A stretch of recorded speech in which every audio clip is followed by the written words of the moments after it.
Bienvenue sur Page à Page et merci d'être au rendez-vous pour un nouvel épisode. Est-ce qu'on ne s'intéresserait pas à Frankenstein pour cette fois ? Écrit par Mary Shelley alors qu'elle n'avait que 19 ans et publié anonymement en 1818, Frankenstein est l'un des romans les plus reconnaissables et les plus durables de la littérature anglaise. Nous allons faire un résumé par chapitre et procéder à une analyse rapide de l'œuvre pour que vous puissiez bien en saisir toutes les idées. Avec un total de 24 chapitres, Frankenstein est l'un des livres les plus versionnés et les plus étudiés de son époque et de son genre. Malgré cela, sa narration épistolaire et ses nombreuses intrigues secondaires ont donné envie à de nombreuses personnes de connaître un peu plus en profondeur le texte de Mary Shelley. Le roman commence au milieu de l'Arctique, lorsque Robert Walton et le docteur Victor Frankenstein se rencontrent alors que leur navire s'échoue au milieu de la glace. Robert Walton envoie des lettres à sa sœur en lui partageant le récit de Victor et la manière dont celui-ci s'est retrouvé dans un tel endroit. Nous découvrons très tôt, grâce à un saut dans le temps, la grande obsession que Victor nourrit pour la science et la chimie. Sa famille l'a toujours encouragé à rechercher et à développer son talent.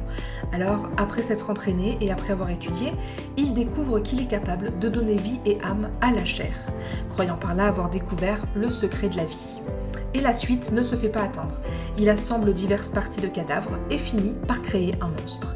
Cependant, lorsqu'il réalise que ce qu'il a fait est une aberration, il le regrette et plonge dans une maladie étrange. Peu soucieux des conséquences, il abandonne finalement le monstre à son sort. Et puis quelques temps plus tard, après s'être remis de sa maladie, Victor se rend à Genève afin de demander en mariage sa belle cousine, dont il a toujours été amoureux.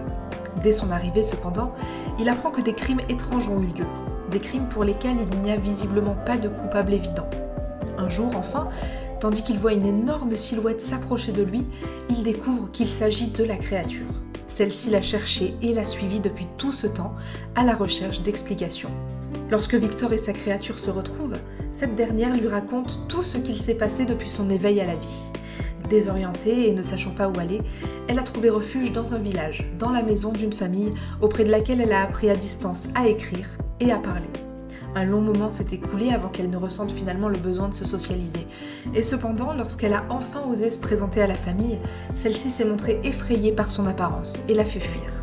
Seul au monde, le monstre s'est alors tourné vers Victor pour trouver du réconfort.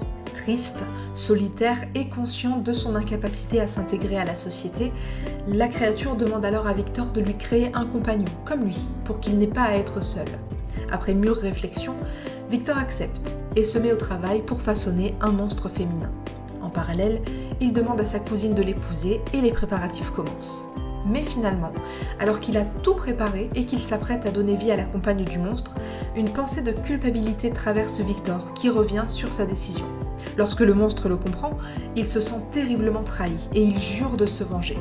Pour ce faire, il va trouver celle que Victor aime le plus, sa fiancée. Et notre personnage a justement un mauvais pressentiment, alors il lui rend visite et il la trouve malheureusement morte. Victor en est bien sûr complètement dévasté. Et à partir de ce moment, il jure de retrouver le monstre et de le tuer pour se venger à son tour. C'est ici que nous revenons au présent et que l'on comprend pourquoi Victor s'est échoué dans l'Arctique sur son bateau. Il n'avait pas prévu bien sûr de rester coincé au milieu de la glace durant tant de jours et malheureusement, sa mauvaise santé et son désarroi aidant, Victor meurt de froid sans avoir pu retrouver le monstre. Robert Walton, son compagnon, s'attache soigneusement à raconter toute l'histoire de Victor à travers des lettres à sa sœur. C'est alors que le monstre de Frankenstein apparaît et qu'il découvre le corps sans vie de son créateur.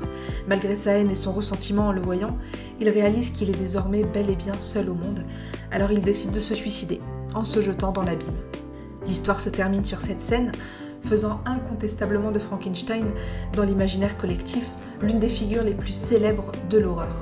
Plusieurs thèmes sont abordés dans le roman. La relation entre les hommes et Dieu par exemple, les limites de la science et la responsabilité que l'on a pour ce qui a été créé. Ici, le créateur et la créature finissent finalement par se détruire mutuellement. La créature est terrifiée à l'idée d'être rejetée et Victor de son côté a peur de la créature elle-même, de cette créature qu'il a créée et qui deviendra progressivement plus forte, il le sait. La créature de Frankenstein a également une peur panique du feu qui peut être vue comme une sorte d'allégorie faite par l'auteur Mary Shelley. Le feu est effrayant bien sûr parce qu'il brûle, mais aussi parce qu'il détruit. Pour Frankenstein cependant, le feu symbolise les inventions prospères du 19e siècle. Malgré sa grande renommée et la promotion réussie dont il a bénéficié pendant toutes ces décennies, Frankenstein est un livre qui a fait couler beaucoup d'encre. Dans les écoles, dans les clubs de lecture, les séminaires sur la littérature, tous les messages et toutes les métaphores possibles du roman ont été discutés. Il faut rappeler que Mary Shelley n'avait que 18 ans lorsqu'elle a publié le roman Frankenstein, mais celui-ci est rapidement devenu un repère et une référence dans son genre. Tout au long de l'histoire, de nombreux érudits ont cherché des significations différentes et sont arrivés à des conclusions diverses. Il existe notamment une analyse qui relie le roman au mythe biblique d'Adam et Ève et de leur relation avec Dieu. Dans ce cas, c'est Victor qui jouerait le rôle de Dieu, et le monstre serait un prototype d'Adam qui est condamné par son créateur à la solitude. Malgré ce que l'on pourrait croire au premier abord, c'est d'ailleurs Victor qui est considéré comme le grand méchant de l'histoire. C'est lui qui a joué à Dieu sans assumer la responsabilité de ses actes. Le livre s'intéresse globalement aux conflits qui peuvent surgir lorsque nous, humains, jouons avec des forces qui nous dépassent et utilisons la science pour repousser les limites de notre condition et de la nature. Il y a globalement un sentiment pessimiste tout au long de l'histoire, un sentiment pessimiste sur la vie dans laquelle la condition humaine est en déclin et où les gens agissent selon des pulsions irrationnelles. Le roman de Mary Shelley a ainsi marqué un avant et un après, non seulement dans la vision du monde de l'horreur, mais aussi dans celle de pensées beaucoup plus profondes, telles que la création de la vie, la religion et les relations humaines. Frankenstein est devenu l'un des personnages les plus représentés avec d'autres de l'époque tels que Dracula ou Dorian Gray par exemple. L'analyse de la condition humaine établie dans toutes ses œuvres est passée quelque peu inaperçue à l'époque, en raison de l'émergence toute nouvelle des monstres et de ce type de personnages de fiction. Cependant, se tourner aujourd'hui vers des romans comme celui de Mary Shelley est une véritable expérience. Derrière le halo de mystère et de peur que cache la figure meurtrière et vengeresse de la créature, il y a aussi toute une réflexion, comme nous l'avons dit, sur l'expérience humaine, sur sa condition égoïste et son arrogance évolutive. Et tout cela signifie globalement que la lecture ne nous fait pas seulement passer un bon moment, mais constitue également un grand apprentissage humaniste. À travers le roman Frankenstein est né finalement un véritable monstre universel. Mary Shelley a écrit plusieurs livres au cours de sa vie au XIXe siècle, mais Frankenstein reste incontestablement celui qui l'a catapulté dans la sphère des auteurs immortels, établissant les normes qui sont encore utilisées aujourd'hui lorsqu'il s'agit de créer des antagonistes. L'écriture du livre a initialement commencé presque autour d'un jeu entre amis. Pendant ses vacances à Genève, en Suisse, Mary Shelley et ses compagnons, son mari, Lord George Gordon Byron et le docteur Polidori, se sont mis au défi d'écrire une histoire d'horreur. Après des avis initiaux souvent défavorables, à partir du XXe siècle, les critiques ont commencé à analyser le roman sous une variété de nouvelles perspectives et à y reconnaître de nombreux dispositifs et thèmes qui sont maintenant présentés comme la preuve que la progéniture hideuse autoproclamée de Shelley était en réalité en avance sur son temps. Merci d'avoir suivi cet épisode consacré à Frankenstein de Mary Shelley. Pour aller un peu plus loin ou acquérir le livre, vous trouverez ci-dessous dans la description tous les liens associés, toujours sur tonlivre.fr. N'hésitez pas également à noter notre programme avec la note maximale et à nous suivre pour ne rien rater de nos futurs contenus. Merci et à très bientôt avec un nouveau livre.